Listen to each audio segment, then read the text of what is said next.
8వ వచనం చాలా క్లుప్తంగా మనం మాట్లాడుకుందాం. అయినను పరిశుద్ధాత్మ మీ మీదికి వచ్చినప్పుడు మీరు శక్తి నొందెదరు గనుక మీరు యెరూషలేములోను యూదయ సమరయ దేశముల యందంతటిను బోధిగంతముల వరకును నాకు సాక్షులయ్యుందురని వారితో చెప్పాను. చిన్న మాట మనం ప్రార్థన చేద్దాం. స్తోత్రములు తండ్రి, నీకు వందనాలు నాయనా, ఇంతవరకు అద్భుతముగా మాతో మాట్లాడినందుకై స్తోత్రములు ప్రభా. 2వ వర్తమానం కొరకు నీకు వందనాలు. సహాయం చేయండి. ఈ సెకండ్ మెసేజ్ ద్వారా, సెకండ్ ప్రభా sermon ద్వారా మాతో మాట్లాడి మమ్మల్ని బలపరచి స్థిరపరచండి. ఈ వాక్యంలో లోతైన ఆత్మీయ సత్యములు మాకు నేర్పించండి. మేము ఎలా బ్రతకాలో, జీవించాలో, నడుచుకోవాలో మాకు బోధించండి. నీ మాటలు మాకు అనుగ్రహించండి. యేసు నామమున ప్రార్థించి స్తుతించి వేడుకుంటున్నాము తండ్రి. ప్రభువునందు నాకు అత్యంత ప్రియులారా, ఈ చదవబడినటువంటి లేఖన భాగము అపోస్తలుల కార్యములు ప్రారంభ అధ్యాయము ఈ 8వ వచనము మనం చూస్తే ఇక్కడ అంటున్నాడు, పరిశుద్ధాత్మ మీ మీదికి వచ్చినప్పుడు మీరు శక్తి నొందెదరు గనుక మీరు యెరూషలేములోను యూదయ సమరయ దేశముల అంతటను భూదిగంతముల వరకును నాకు సాక్షులయ్యుందురని వారితో చెప్పాను అనే మాట ఇక్కడ మనం చూస్తున్నాం. నాకు సాక్షులయ్యుందురు, దేవునికి సాక్షులు. ఏమంటే యేసుక్రీస్తు ప్రభువు వారు అంటున్నారు తన శిష్యులతో, మీరు నాకు సాక్షులై ఉండేది.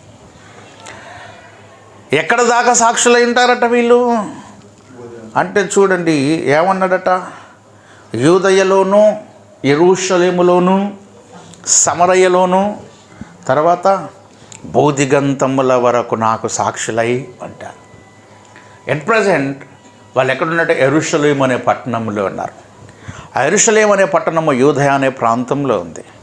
యూదయ అనే ప్రాంతాన్ని ఆనుకొని సమరయ అనే ప్రాంతం ఉంది. ఆ సమరయ ప్రాంతం చుట్టుపక్కల ఎన్నో దేశాలు ఉన్నాయి. తర్వాత దేవుడు ఏమన్నాడు, భూదిగంతముల వరకు అన్నాడు. ఏమన్నాడు, భూమి అంటే భూమి యొక్క ఆరిజిన్ నుంచి ఎండ్ పాయింట్ వరకు, భూమి యొక్క ఆది నుంచి అంతం వరకు, భూమి యొక్క బిగినింగ్ పాయింట్ నుంచి ఎండ్ పాయింట్ వరకు మీరేమంటారంటే చెప్పండి, నాకు సాక్షులై ఉంటారు, నాకు సాక్షులై ఉంటారు అన్నాడు. క్రైస్తవులుగా, దేవుణ్ణి ప్రేమించేవారుగా, దేవుణ్ణి వెంబడించేవారుగా మన గురి, మన లక్ష్యం కూడా ఎలాగ ఉండాలంటే దేవునికి సాక్షులుగా మనం బ్రతకాలి. Who is a Christian? క్రైస్తవుడు అంటే ఎవరు? క్రీస్తుకు సాక్షి. క్రైస్తవుడు అంటే ఎవరు? క్రీస్తుకు సాక్షి. సాక్ష్యము అంటే అర్థం ఏంటో చెప్పండి అండి. సాక్ష్యము అనేది దేన్ని అంటాం? What is called as testimony, right? సాక్ష్యము అంటే అర్థం ఏంటంటే ఏదైనా ఒక పని జరిగినప్పుడు దాన్ని చూసి ఈ పని జరిగినప్పుడు నేనున్నాను, I am giving my testimony. నిజమే, ఇది ఇలాగే జరిగింది, ఇది ఇలాంటిది అని నువ్వు ప్రజలందరూ ఎదుట ఒప్పుకోవడాన్ని మనం ఏమంటామంటే సాక్ష్యము అంటాం. ఏమంటాం? సాక్ష్యం. సహజంగా ఈ లోకంలో చూస్తుంటే ఎక్కడైనా క్రైమ్ అయిందనుకోండి, ఒక మర్డర్ అయింది, ఇంకేదైనా ఒక క్రైమ్ జరిగింది, ఒక యాక్సిడెంట్ అయింది, కోర్టులో అడుగుతారు వాట్ ఈజ్ ద ఎవిడెన్స్ కదా. ఈ వ్యక్తి ఇతన్ని హత్య చేస్తున్నప్పుడు ఎవరన్నా చూసారా? సాక్ష్యం ఉన్నారా? లేదా ఈ వ్యక్తి యాక్సిడెంట్ చేస్తున్నప్పుడు ఎవరన్నా చూసారా అని అంటారు.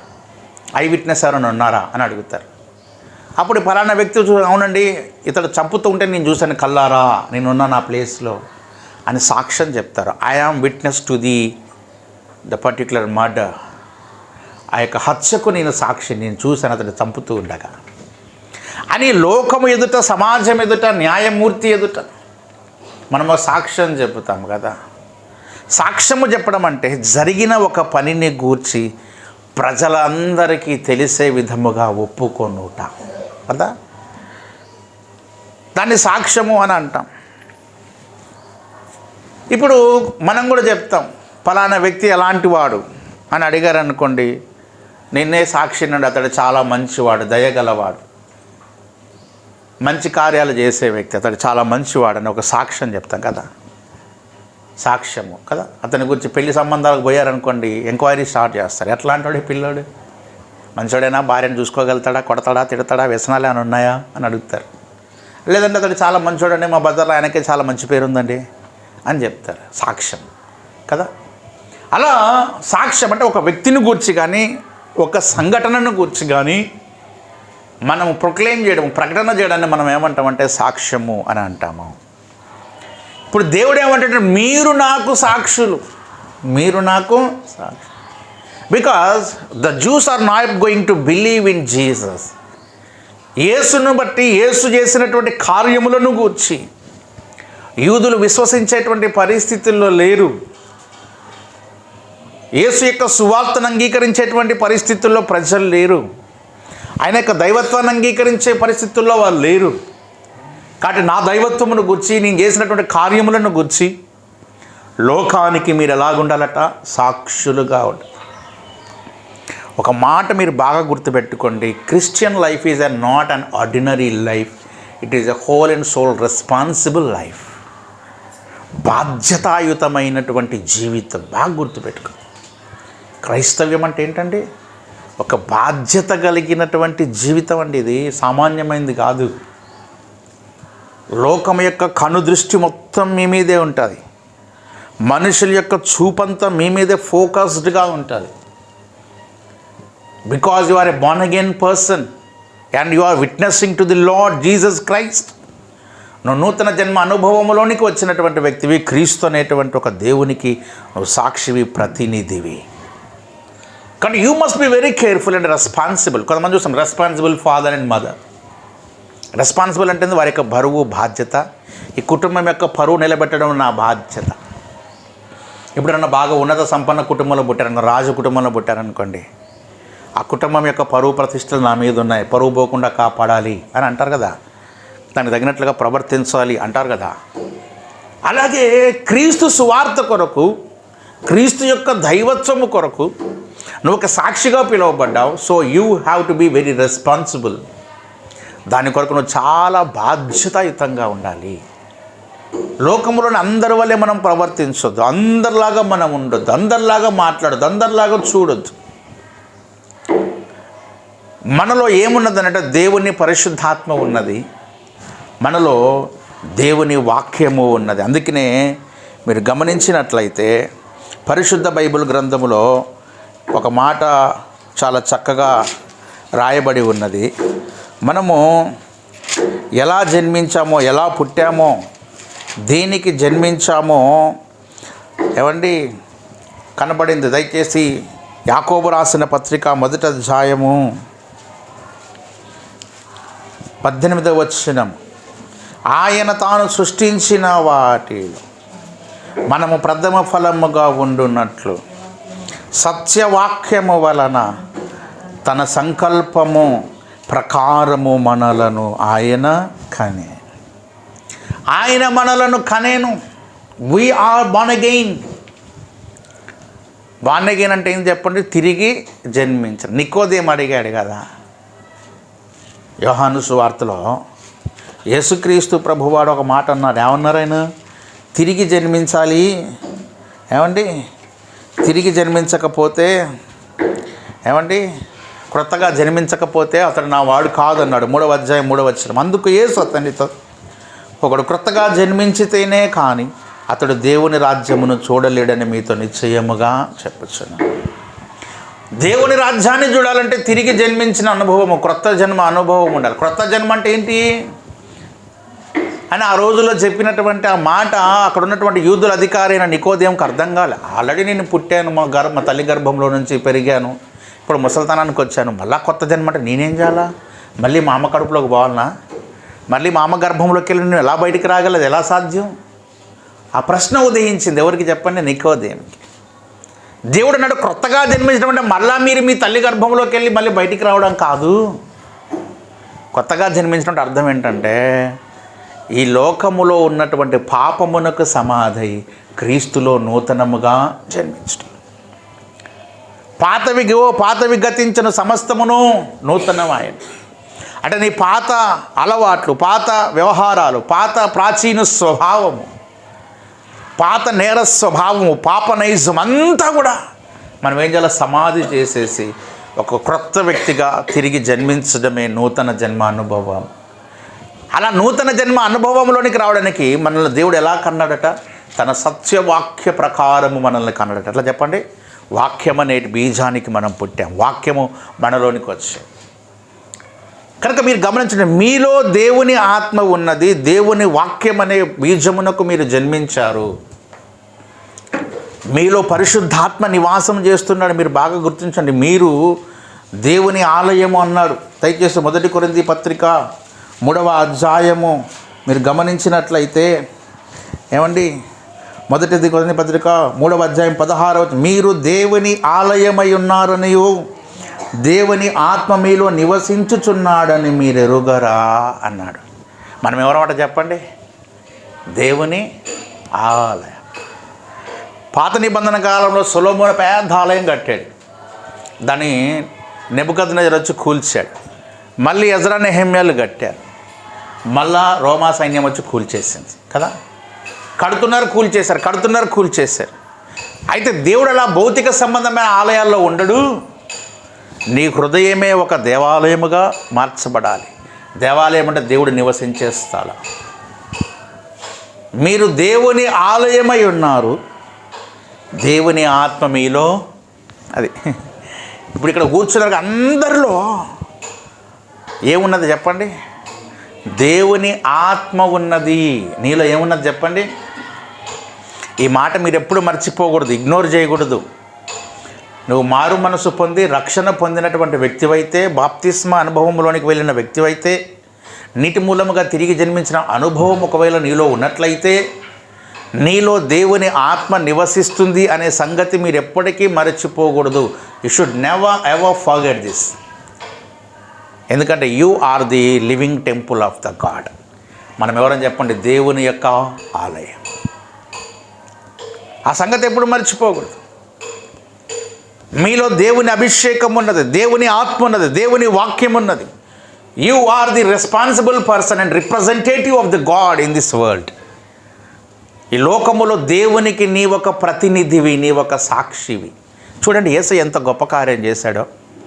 లోకంలో నువ్వు తిరుగుతుండగా, లోకంలో నువ్వు ఉంటుండగా పిలిచాడు, ఏర్పరచుకున్నాడు, నీకు సువార్తను ప్రకటింపజేశాడు, నీ పాపాలని క్షమించాడు, మారు మనసు ఇచ్చాడు, బాప్తిస్మములోకి తీసుకెళ్ళాడు, సంఘములో నాటాడు, బలలో పాల్పొందే యోగ్యతని ఇచ్చాడు, పరిశుద్ధాత్మని ఇచ్చాడు. ఏమండి, ఇన్ని కార్యాలు చేశాడు యేసయ్య మన కోసం కదా. నీ పాపాలు క్షమించాడు, సంఘంలో ఒక అంగముగా చేశాడు, పరలోకంలో నీకు ఒక స్థానాన్ని ఏర్పరిచాడు, అంతేకాక తన విలువైన పరిశుద్ధాత్మను నీకు ఇచ్చాడు. దేవుడిని కార్యాలు చేశాడు మన జీవితంలో. దేని కొరకు చేశాడు? నువ్వు ప్రభువుకు ఒక ప్రతినిధిగా ఉంటావని, ఒక సాక్షిగా ఉంటావని, ప్రభు యొక్క రిప్రజెంటేటివ్గా ఉంటావని, నీ జీవితం ద్వారా, మాటల ద్వారా, క్రియల ద్వారా, ఆలోచనల ద్వారా, పనుల ద్వారా దేవుని యొక్క స్వార్థను ప్రకటిస్తావని, క్రీస్తు యొక్క దైవత్వానికి ఒక నిరూపణగా, క్రీస్తు యొక్క దైవత్వానికి ఒక సాక్షిగా నువ్వు ఉంటావనేది దేవుని యొక్క చిత్తం. మరి మనం అలాగ ఉంటున్నామా లేదో మనం పరిశీలన చేసుకోవాలి. whether we are acting like that or not, that we need to examine ourselves. నిజంగా మనం ప్రతినిధులుగా ఉన్నామా, సాక్షులుగా ఉన్నామా, ఆ రెస్పాన్సిబుల్ క్రిస్టియన్గా ఉన్నామా అనేది మనం గమనించాలి. సమాజంలో ఉన్నప్పుడు you should never forget that you are a born again Christian and you are the responsible and representative of Christ. ప్రజల మధ్యలో నువ్వు ఉన్నప్పుడు నువ్వు బాగా గుర్తుపెట్టుకోవాలి, you are a Christian. So many times my colleagues will ask me to come to the movies along with them. నన్ను అడుగుతారు, అశోక్ మనం చాలా రోజుల తర్వాత కలుస్తున్నాం, వీ షుడ్ డూ పార్టీ, మూవీకి వెళ్దాం, అట్లా చేద్దాం, ఇట్లా చేద్దాం అని చెప్తాడు. No I don't want to participate in all these things. నువ్వు ఏదైనా చెప్పు, తినే కార్యక్రమం ఉంటే చెప్పండి, ఏమంటే దాంట్లో నేను పార్టిసిపేట్ చేస్తాను. మీ ఇష్టం, మీరు ఎక్కడికి రమ్మంటే అక్కడికి వస్తాను, ఎంత తినమంటే అంత తింటాను, ఎంత తినిపిమంటే అంత తినిపిస్తాను మీకు. కానీ other than that I don't want to participate in any other activities. ఎందుకు అని అడుగుతారు. No I don't want to do all these things because I'm going to church. నేను చర్చ్కి వెళ్తాను, ఆదివారం ప్రార్థన చేసుకుంటాను, కాబట్టి ఇట్లాంటివి నేను చేయలేనని చెప్తాను. వాళ్ళు అనుకుంటారు, ఈ అశోక్ అంటే ఇంతే,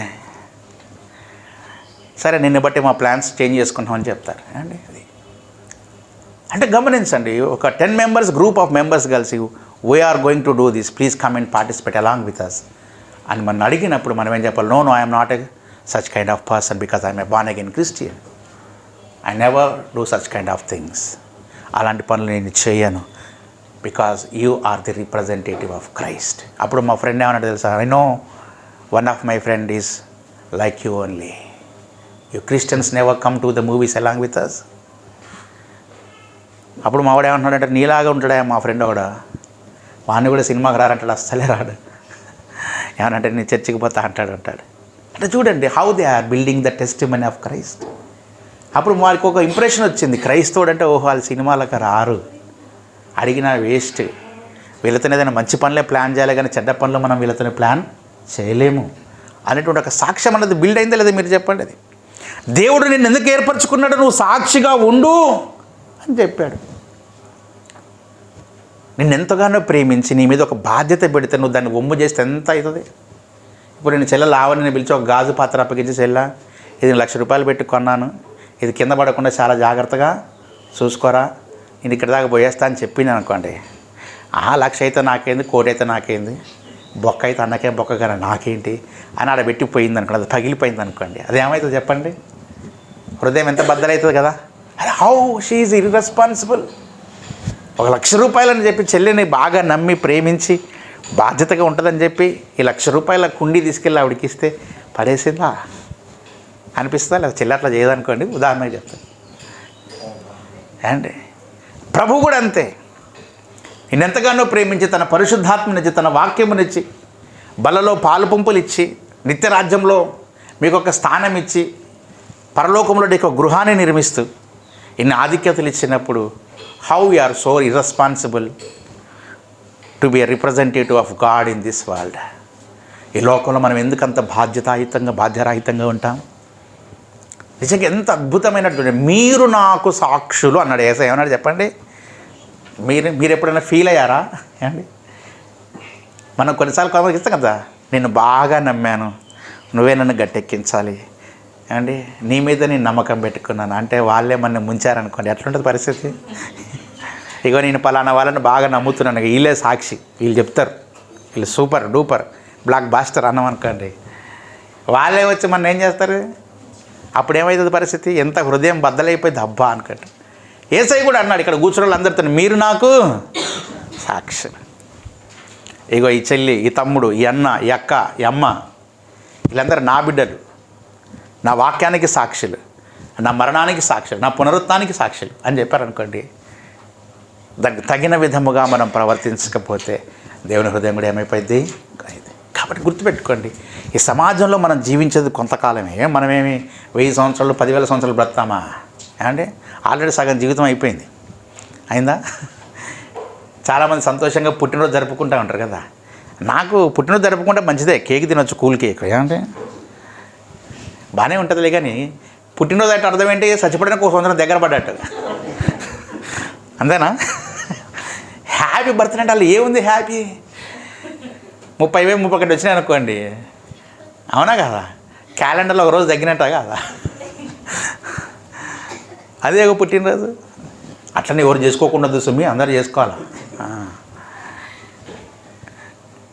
అంటే చెప్తున్నాను. మనమేమి మెతుషెలలాగా, నోవాహులాగా 800 సంవత్సరాలు, ఆదాంలాగా 900 సంవత్సరాలు ఇటు ఉంటామా?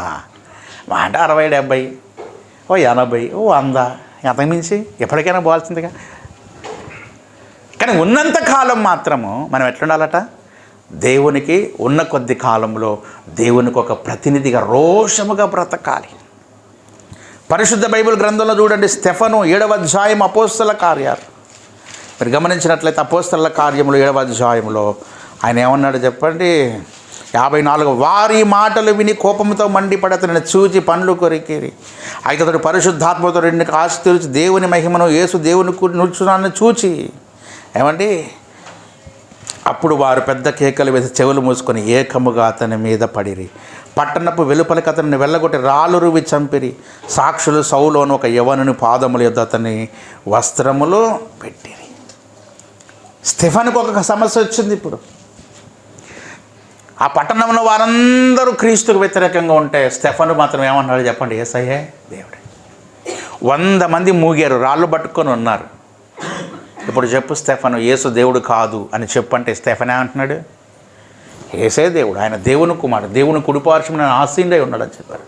ఆ మాటలు వినేసరికి వెర్రి కోపం వచ్చి అందరూ చేశారు, రాళ్ళు రుబ్బి స్టెఫనును హతసాక్షి, the first martyr of Jesus Christ. మొట్టమొదటి హతసాక్షి ఎవరట? స్టెఫనే. హతసాక్షి అంటే అర్థం ఏంటి చెప్పండి అంటే? హతసాక్షి అంటే ఏంటి? నేను నా మరణము ద్వారా కూడా యేసే దేవుడని నేను రుజువుపరుస్తా అని చెప్పడాన్ని ఏమంటాం? హతసాక్షి. నేను చనిపోతాను కానీ యేసు యొక్క దైవత్వమును గురించి మాత్రమే నేను సాక్ష్యము ప్రాణం విడిచిపెడతాను. నా ప్రాణం పోతున్నా సరే నా మరణ వాంగ్మూలం ఏంటంటే యేసే దేవుడు, ఇంకా ఆయన తప్ప ఇంకో రక్షణ లేదు అంటాడు. అలాంటి వాళ్ళని హతసాక్షి అంటారు. మనం హతసాక్షులుగా అనక్కర్లే, సజీవ సాక్షులై యేసుకు సాక్షిగా ఉంటే చాలు. ఇప్పుడు మన రాళ్ళతోనే కొట్టేటోడు ఎవరు, రంపాలతోనే కోసేవాడు ఇవ్వలేడు ఏమండి. మనం అక్కడ దాకా పోనక్కర్లే. నువ్వు సమాజంలో హాయిగా నీ జీవితం నువ్వు జీవిస్తూనే నువ్వు ఎలాగుండాలా?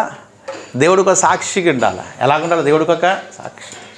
ఫలానా వ్యక్తికి is a true Christian, is a true believer of God, ఇతడు క్రైస్తవుడు అనేటువంటి ఒక ముద్ర రావాలా, ఒక ఇంప్రెషన్ సమాజంలో రావాలా, ప్రజలు గుర్తించగలగాలి, నిన్ను బట్టి క్రీస్తుకు మహిమ రావాలా.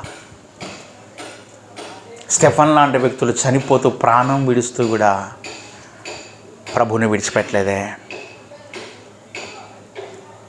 1998 or 2000 ఏరియాలో సేమ్ January 22 గ్రాహం స్టెయిన్స్ అనేటువంటి ఓ ఆస్ట్రేలియన్ మిషనరీని ఒరిస్సాలోని కోన్మాల్ జిల్లాలో ఏం చేశారట? చంపారు. Graham Staines and his wife and his 3 children. ఆయన కూడా ఆస్ట్రేలియాలో పుట్టాడు. భారతదేశంలో ఒరిస్సాలోని ఒక మారుమూల ప్రాంతంలో, అడవి ప్రాంతంలో ఒక ఆశ్రమాన్ని ఏర్పాటు చేసి అక్కడ ఉన్నటువంటి కుష్ఠరోగులకి, అనాథలకి సేవ చేస్తున్నాడు అతడు. కుష్ఠరోగులు అంటే సమాజం అంతా వెళ్ళగొట్టబడి తృణీకరించబడినవారు కదా. వారికి సువార్తను ప్రకటిస్తూ, వారికి వైద్యం చేస్తూ, వారికి అన్నం పెడుతూ, వారికి చదువు నేర్పిస్తూ పెరిగి పెద్దవారిని చేస్తుంటే చూసి వరవలేని కొంతమంది ఏం చేశారట?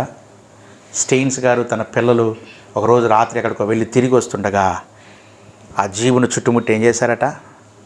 దాని మీద పెట్రోల్ పోసి తగలెట్టేశారు. పాపం స్టెయిన్స్ గారికి అర్థం కాక ఏమవుతుందో, నేను పాపం 2 పిల్లల్ని బయటికి విసిరేసాడట. చిన్నపిల్లలుగా 7-8 years ఓల్డ్ పిల్లలు వాళ్ళు. అయితే ఆ దుండగులు బయట విసిరేసిన పిల్లల్ని మరలా మంటలో విసిరేసి చుట్టుముట్టి వాళ్ళు చనిపోయేదాకా అక్కడే ఉన్నారు.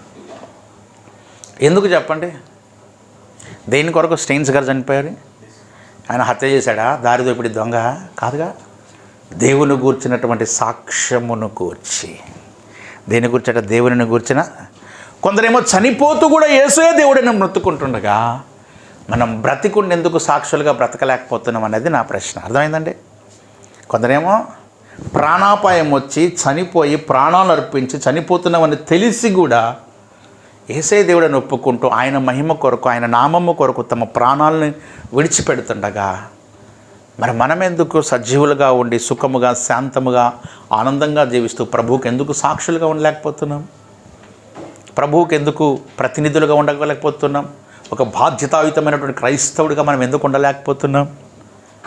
కాబట్టి ఇప్పుడు ఇలా గుర్తుపెట్టుకోండి, దేవుడు మనల్ని ఏమనంటే మీరు సాక్షులు అన్నాడు. ఏమన్నాడు చెప్పండి? మనం ఎవరట?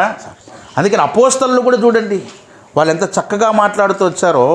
అపోస్తలుల కార్యములు దయచేసి 2వ అధ్యాయము 32వ వచనము చూడండి. ఈ యేసును దేవుడు లేపెను, దీనికి మేమందరము ఏందట చెప్పండి? దీనికి మేమందరము సాక్షులము అన్నాడు. దీనికి మేమందరము సాక్షులము. దేనికి వాళ్ళందరూ సాక్షులు అంటే యేసుక్రీస్తు ప్రభువారు చనిపోయి సమాధి చేయబడి తిరిగి లేచాడు అనేటువంటి మాటకు వారు ఏందట చెప్పండి? సాక్షులు. దీనికి మేమందరం సాక్షులం అని చెప్పి ఆ రోజున్నటువంటి ఆ యొక్క శిష్యులు, యేసుక్రీస్తు ప్రభు వారి యొక్క 12 మంది శిష్యులు సాక్ష్యం చెప్తూ ఉన్నారు. అలాగే 3వ అధ్యాయము 15వ వచనం, మీరు జీవాధిపతిని చంపితిరి కానీ దేవుడు ఆయనను మృతులలో నుండి లేపెను, అందుకు మేము సాక్షులు. అందుకు మేము ఏందంటే చెప్పండి? సాక్షులు. అందుకు వారు సాక్షులు. సాక్ష్యం చెప్తూ వచ్చారు శిష్యులు. యూదులు, ఇశ్రాయేలీలు, యెరూషలేములోని పెద్దలందరూ వ్యతిరేకించి మీరు ఈయన పేరు ప్రకటిస్తే, ఆయన నామం ప్రకటిస్తే మిమ్మల్ని చంపుతామని బెదిరించినా, భయపెట్టినా, హింసించినా, కొట్టినా, జైల్లో వేసినా, బాధించినా, ఎన్ని శ్రమలు పెట్టినా వాళ్ళు ఏమంటారంటే యేసు చనిపోయాడు, సమాధి చేయబడ్డాడు, తిరిగి లేచాడు, దానికి మేము సాక్షులు. చంపుతారని తెలిసి కూడా సాక్ష్యం చెప్తారా మీరు? చెప్పండి. ఏమండి, కొడతారని తెలిసి సాక్ష్యం చెప్తారా? కానీ వీరు తెగించారు, ధైర్యంతో ముందుకు వచ్చారు. అందుకే అంటున్నాను, యేసయ్య కొరకు బ్రతకాలంటే ధైర్యం ఉండాలి. మనకేముండాలి చెప్పండి? ధైర్యం. యేసయ్య కొరకు బ్రతకాలంటే ఒక తెగింపు మనకు ఉండాలి. యేసు కొరకు బ్రతకాలంటే ఒక రోషం మనకు ఉండాలి. యేసు కొరకు బ్రతకాలంటే ఒక బాధ్యత మనకు ఉండాలి. ఎందుకంటే మనం సామాన్యులం కాదు, మనం ప్రభు యొక్క ప్రతినిధులం. మీరు ఎప్పుడు ఈ మాట మీ హృదయంలో గుర్తుపెట్టుకోండి. You are a representative of the God in this world.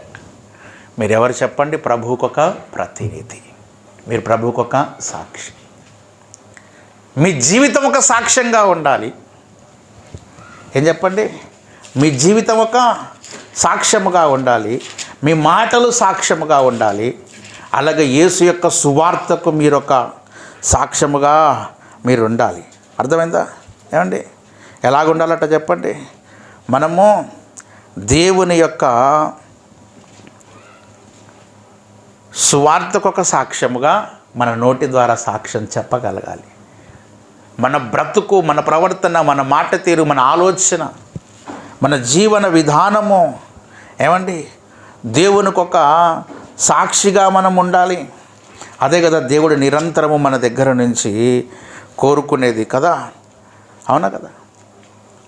శిష్యులందరినీ చంపుతామని బెదిరించిన ఏమండి వాళ్ళందరూ కూడా ఏం చేశారట చెప్పండి? మిమ్మల్ని చంపుతాము, జైల్లో వేస్తాం, హింసల పాలు చేస్తాం, ఇంకా రకరకాలైనటువంటి ప్రయత్నాలు మీ చేస్తాం అని చెప్పినప్పటికీ కూడా వారు ఏం చేశారని అంటే దేవునికి ఒక సాక్షిగా, దేవునికి ఒక ప్రతినిధిగా ఏం చేశారట చెప్పండి? సరే, దయచేసి 1 కొరింథీ పత్రిక 3వ అధ్యాయం, క్షమించండి 2 కొరింథీ పత్రిక 3వ అధ్యాయము ఏమండి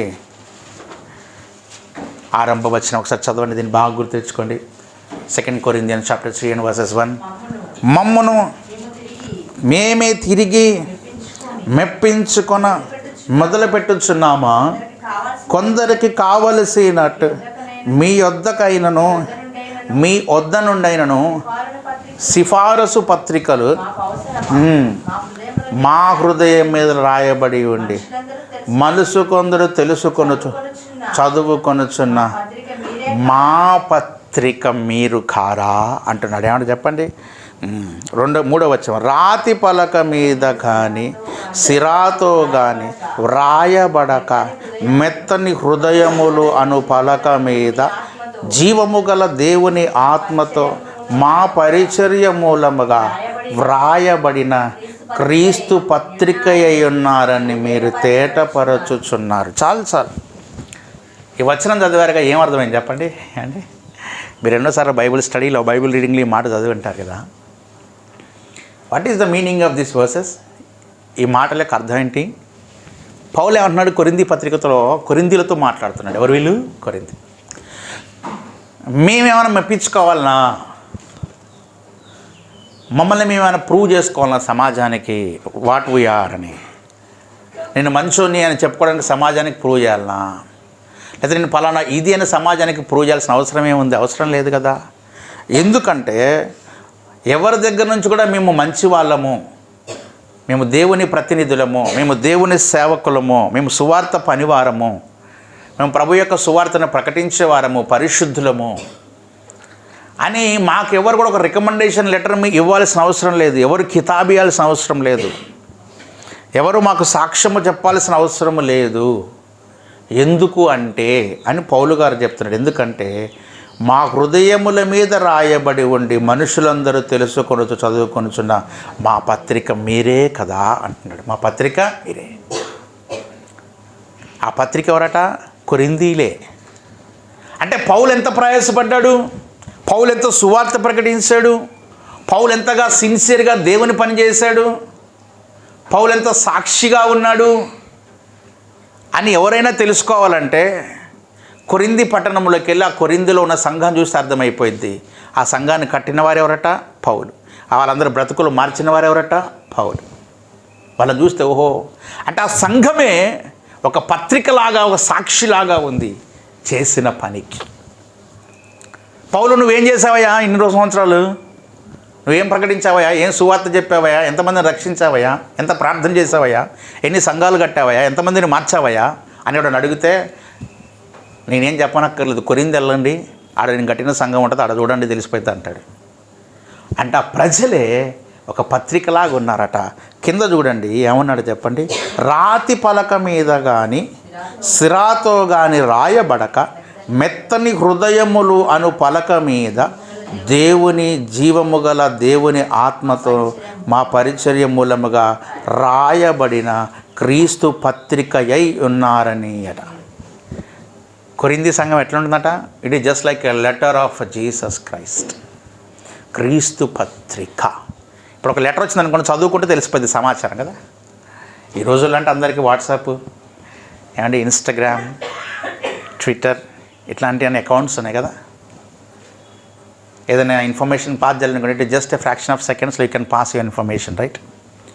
ఈ రోజులు అందరూ గ్రూప్స్ క్రియేట్ చేస్తారు కదా, ఫ్యామిలీ గ్రూపు, ఫ్రెండ్స్ గ్రూపు, ఏమండి చర్చ్ గ్రూపు, అట్లా ఆ ఊరికో గ్రూపు, ఆ అపార్ట్మెంట్కో గ్రూపు, రకరకాల గ్రూప్స్ ఉన్నాయి. పెళ్ళికి ఇన్విటేషన్ చేయాలంటే చిన్న పాతకాలంలో అయితే ఒక పెళ్లి పత్రికలు ముద్రించి ఓ ఇద్దరు మనుషులు బండి వేలు పెట్రోల్ కొట్టించుకొని ఊర్లన్నీ తిరిగి ఇచ్చారు. ఈ రోజులు ఏం చేస్తున్నారు, ఒక వెడ్డింగ్ కార్డ్ని ప్రిపేర్ చేసి వాట్సాప్ గ్రూప్లో చేసి, పలానా తారీఖు మా పెళ్ళి రాండి, వస్తే రాండి లేకపోతే లేదు, వచ్చేటప్పుడు మాత్రం గిఫ్ట్ పట్టకరాండి. మరి కొన్ని వెడ్డింగ్ ఇన్విటేషన్లు మరి కుటుంబంలో ఒక్కరికి మాత్రమే ఆకాశ్, ఎక్కువ మంది రావద్దు తెచ్చి. కొన్ని పెళ్ళిళ్ళతో వెడ్డింగ్ కార్డు ఉంటేనే ఇన్విటేషన్, ఎంట్రన్స్ ఒక నిలబడతాడు, ఏరా నీకు ఇచ్చిన పత్రిక ఏది? ఎందుకంటే ఎవడు పడతాడు వచ్చి తినిపోతాడు, వండిన వాడికి అసలు చుట్టానికి బొవ్వు ఉండదు, ఏమంటే మిగిలిన వాళ్ళకి ఎగిరిపోయింది. అందుకే ఇన్విటేషన్ కార్డు అవసరం. అంటే పత్రిక ఏం చేస్తుందంటే it shows the invitation and the matter. పత్రిక ఏం చేస్తుంటే పాత రోజుల్లో మనం చేసిన పత్రికలు రాశారు కదా, ఉభయ కుశలోపరి, నాన్నగారు నేను ఇక్కడ క్షేమం, మీరు అక్కడ క్షేమమేనా, నేను మా ఆయన బాగానే ఉన్నాం కానీ మాడపడుచు మా అత్తయ్య రాసి రంపాన పెడుతున్నారు, మా ఇద్దరి మధ్యలో వారు దూరి పొగ పెడుతున్నారు, నువ్వేదైనా చేయగలవు, త్వరితగతిన రాగలవు, వారిద్దరిని ఏదైనా చేసి కైలాసానికి పంపగలవు అని. ఇట్లు మీ ముద్దల తనయ ఎవరట? అది మళ్ళీ వాళ్ళ ఆయనకి ఇచ్చి, ఏమండి ఇది పోస్ట్ ఆఫీస్లోకి వెళ్ళి అని పంపిస్తారా కదా. అందుకే ఒక సామెత ఉంటుంది కదా, అత్తలేని కోడలు ఉత్తమురాలు, కోడలేనత్త అబ్బా. ఏమండి ఏ కోడలు కదా అత్త లేదు, ఆమె ఎవరట? ఉత్తమురాలు. ఇక ఆమెంత ఉత్తమురాలు ఆ బజార్లో ఎవరు ఉండరు, ఎందుకంటే ఎవరు లేరు. ఎందుకంటే వీళ్ళిద్దరికి బాగా, అందుకే హిందీలో ఒక లైన్ ఉంటుంది, క్యోంకి సాస్ కభీ బహుత్ హై, అంతేనా అంటే మన మంగబాయి అంటే చెప్పాలంటే ఈరోజు అత్త ఒకనాటి కోడలే, అవునా కదా, అంతేనా అంటే గీత అంటే. మనం హిందీలో ఏది పడుతుంది మాట్లాడడానికి అవకాశం లేదు, ఎందుకంటే ఇద్దరికి హిందీ ఎక్స్పర్ట్స్ ఉన్నారు. క్యోంకి సాస్ కభీ బహూతి, బహు అంటే కోడలు, సాస్ అంటే అత్త. కాబట్టి ఈరోజు అత్త కూడా ఒకనాటి ఏందట కోడలే, ఆమె కూడా అట్లా వచ్చింది. మా అత్త నన్ను 10 హింసలు పెట్టింది కాబట్టి నేను ఎన్ని చేయాలా, రివెంజ్ డ్రామా. కానీ ఈ రోజులు అంత అవకాశం ఇస్తున్నారా? పెళ్ళైన వెరీ నెక్స్ట్ డేనే మీది మీరే, మాది మేమే. మొన్న ఆయన చెప్తా ఉన్నాడు పాపం పోడో కాస్ట్లో, ఆయన ఫేమస్ చాయ్ వాలా. సార్ మీ ఎక్స్పీరియన్స్ చెప్పండి, మీ ఇంట్లో టీ పెడతారంటే ఆయన ఏమంటారంటే, పెడుతుందండి మావిడ, నాకేదో మామూలుగా పెడుతుంది, వాళ్ళ అమ్మ నాన్న వాళ్ళ అన్న వచ్చినప్పుడేమో అద్భుతంగా పెడుతుందట. ఏమండి ఇక మా నాన్న మా అమ్మ మా అన్నతోనేమో ఏదో తాగనట్టుగా పెడుతుందట. అంటే జోక్గా ఇదంతా ఏం చెప్పండి. సో అట్లా ఈ రోజులు అట్లా లెటర్ రాసే అవకాశం ఎవరు ఇవ్వట్లేదు, ఇస్తున్నారా? ఇవ్వట్లేదు. సమాజం మారిపోయింది, ఆలోచనలు మారిపోయాయి. ఇప్పుడు మనం ఎవరిని ఏమనే పరిస్థితి ఏది లేదు. సరే వాళ్ళకు కూడా మనకెందుకు, కానీ పత్రిక అంటే చెప్తున్నా, ఏం చెప్తున్నా, ఆ లెటర్లో మనం ఏం చేస్తాం చెప్పండి, ఇన్ఫర్మేషన్ రాసి పంపిస్తాం. కానీ ఈ రోజుల్లో కొంచెం నయమే, కానీ చిన్నతనంలో మీరు విన్నారో లేదు, పాపం అప్పట్లో వరకట్న వేధింపులు బాగా ఎక్కువ ఉండేది. పత్రికలకు గుర్తుందా? వరకట్నం కొరకు వేధించి నవవధువు ఆత్మహత్య, అత్త కోడలు మామ కలిసి అమ్మాయిని కిరోసిన్ పోసి అంటించారు. అయ్యే చాలా బాధగా ఉండే అప్పట్లో. మీరు విన్నారో అంటే నా చిన్నతనంలో, అంటే నేను ఎప్పుడో 1960 కాదు, అంటే నా చిన్నతనం అంటే నేను ఎప్పుడో పురాతన మనిషి అనుకునేరు, రీసెంటే. అంటే నేను ఒక 5th class 7th class 2nd class అట్లా చదివేటప్పుడు అప్పుడప్పుడు వినపడే కదా వార్తలు కదా, మనం కూడా మన సమాజంలో చూసేవాళ్ళం బాగా హింసలు పెడతా అంటే. ఈ రోజుల్లో అట్లా ఏం లేదు, ఇక ఏమనుందా? లేదు. వరకట్ట వేధింపులు అంటే ఉల్టా కొట్టేటట్టున్నారు. అసలు ఏమనకముందే గృహహింస చట్టం కింద కేసు పెట్టించారు నాకు తెలిసిన వాళ్ళు. అక్కడ కోడలు అంట్లెందుకు దోమలేదు అన్నందుకు కరెక్ట్ కేసునికి పోయి అత్త మీద, మామ మీద, ఆడపడుచు మీద, వాళ్ళ ఆయన మీద, మరి వాడేం చేసిండో పాపం. అంటే ఉన్న వాళ్ళందరినీ ఇరికిచ్చుడే. ఇప్పుడు భార్య మీద కూడా పెట్టచ్చు ఇప్పుడు. ఇంతకుముందు కేవలము భర్త మీదనే గృహహింస చట్టం అంటే, ఇప్పుడు ఏంటంటే భార్యలు హింసించినా పెట్టొచ్చే అవకాశం వచ్చింది, కానీ ఎవడు ధైర్యం చేసిపోతాడు ఏమండి? ఎవడన్నా పోతాడంటరా, మళ్ళీ వాడు ఇంటికి వస్తాడా ఏమండి? అందుకే నేను వాట్సాప్లో ఒక స్టేటస్ చదివిన, అంటే ఉట్టి సదా ఇట్లా సమాజం ఇట్లుందని కదా నవ్వుకోవడానికి. ఇవన్నీ ఎందుకు చెప్పండి, ఎవడు గొప్పోడని చెప్తా ఉన్నాడు. ఎవరు గొప్పోలట అంటే, పారిపోయి పెళ్లి చేసుకునేవాడు కాదట గొప్పోడు. ఎవరట? పారిపోయి పెళ్లి చేసుకునేవాడు కాదు, పెళ్ళైనా కానీ భార్యతో పోరు భరిస్తూ పారిపోకుండా ఉన్నోడే. అర్థమైందా మీకు? పెళ్ళికి ముందు కాదు పారిపోయేటోడు, పెళ్ళి అయినా కానీ ఆ బాధలు భరిస్తూ ఏమంటే పారిపోకుండా గుండెను దిడువుగా చేసుకొని ఎవడైతే ఉంటాడో, ఈరోజు స్త్రీలందరూ నన్ను దిట్టకండి ఉట్టిగా సరదాగా చెప్తాను ఇవన్నీ అండి. మీరందరూ చాలా ఉత్తములు, మంచోళ్ళే అండి. అది ఇదంతా కొంచెం పత్రికతో వచ్చింది. ఏమొచ్చింది చెప్పండి గొడవ? సో ఇన్ఫర్మేషన్ అంటే పత్రికలు అంటే అవి కదా, ఏం చెప్పండి, మనకు తెలిసినటువంటి ఒక ఇన్ఫర్మేషన్ని మనం పాస్ చేయడానికి కాస్తాం. పౌలు అంటాడు, దేవుని ఆత్మతోనూ మా పరిచర్య మూలముగా రాయబడిన పత్రిక మీరు అన్నాడు. అంటే చూడండి, మిమ్మల్ని చూస్తే ఇట్టే అర్థమైపోయింది మీరు క్రీస్తు బిడ్డలని. మిమ్మల్ని చూస్తే మీ ప్రవర్తన, మీ మాటలు, మీ జీవన విధానం, మీ ప్రార్థన, మీ విశ్వాసం, మీ సాక్ష్యము చూస్తే ఏమర్థమైపోయిందట, వీరు దేవుని ప్రజలు. నిజంగా మరి మీరు క్రీస్తు పత్రిక ఉన్నారా? మీరు చెప్పండి, ఎంత గొప్ప సాక్ష్యం అది కదా, ఎంత గొప్ప సాక్ష్యం. దేవుని ఆత్మ మూలముగా, జీవము గల దేవుని ఆత్మ మూలంగా రాయబడిన క్రీస్తు పత్రిక మీరు అన్నాడు. అంటే ఒక సంఘము ఒక పత్రికలాగా, ఒక లివింగ్ టెస్టిమనీ లాగా కనబడతా ఉన్నారు. ప్రియులారా, మనం కూడా ఆ స్థాయికి ఎదగాల. మనం కూడా క్రీస్తుకు రాయబడినటువంటి ఒక పత్రికలాగా, నిన్ను చూస్తే నువ్వు ఒక లెటర్ లాగా, you should like A representative of Christ లాగా నువ్వు కనబడే విధంగా నీ ఆత్మీయ జీవితాన్ని ఏం చేయాలా? మార్చుకోవాలి. ఎవరైనా యేసయ్య ఎవరంటే పలానా వెళ్ళండి, ఆ సంఘం చూడండి క్రీస్తుకు ప్రతినిధి ఒక పత్రికలాగా వాళ్ళు ఉన్నారు, పలానా వ్యక్తిని చూడండి క్రీస్తుకు ఒక ప్రతినిధిలాగా పత్రికలాగా వారు ఉన్నారు అన్నట్లుగా మన ఆత్మీయ జీవితాన్ని బాగా మార్చుకోవాలి. ఒకటే ఒక మాట చెప్తున్నాను, ఈ ఆదివారం ప్రభు మీకు గుర్తు చేయమన్న మాట ఏంటంటే, మీ మీద మీకు తెలియకుండానే ఒక బాధ్యతను ప్రభువు పెట్టాడు. ఏంట బాధ్యత అంటే, మిమ్మల్ని ప్రభువు రక్షించాడు, నమ్మి బాప్తిస్మంలోనికి నడిపించాడు, తన పరిశుద్ధాత్మను మీలో ఉంచాడు. ఎందుకో తెలుసా? ఆయనకు ఒక సాక్షిగా, ఆయనకు ఒక ప్రతినిధిగా మీరుంటారని. కొన్నిసార్లు మనం చూస్తూ ఉంటాంగా, పలానా మర్డర్ జరిగిందండి, ఇక్కడ న్యాయం జరిగింది, దీన్ని పలానా వ్యక్తి చూశాడు, ఇతడు సాక్షి అని చెప్పి వాడిని తీసుకొచ్చి కోర్టులో ప్రొడ్యూస్ చేస్తే వాడు దొంగ సాక్ష్యం చెప్పడానికి ఎంత ఘోరంగా ఉంటుంది. మన హృదయం ఎంత బద్దలేదు, అరే జరిగిన న్యాయాన్ని కళ్ళారా చూసి కూడా సాక్ష్యం చెప్పట్లేదే అని బాధ కలుగుతుంది కదా. అట్లనే మనం కూడా, దేవుడు మనల్ని సాక్షులు రాబాబు నాకు మీరు లోకంలో యేసయ్య ప్రతినిధులను మనం పెట్టినప్పుడు దానికి తగిన ప్రవర్తన, మాట తీరు, ఆలోచన లేకపోతే ఆయన హృదయం కూడా అంతే గాయపడుతుంది. కాబట్టి 2024 సంవత్సరంలో మనం ఎలా జీవిద్దాం? ప్రభువుకు ఒక పత్రికలాగా ఉందాం, ప్రభువుకు ఒక సాక్షిలాగా ఉందాం. మన మాట తీరు, మన ప్రవర్తన, మన చూపు, మన ఆలోచన, మన జీవన విధానం మొత్తం కూడా యేసు ప్రతినిధిగా, యేసు సాక్షిగా ఉన్నట్లుగా మనం మార్పు పొందుదాం. దేవుడి మాటలు మన వినికిడిలో ఆశీర్వదించునుగాక. రండి మనం ప్రార్థన చేద్దాం. కొద్ది నిమిషాలు ప్రార్థన చేద్దాం.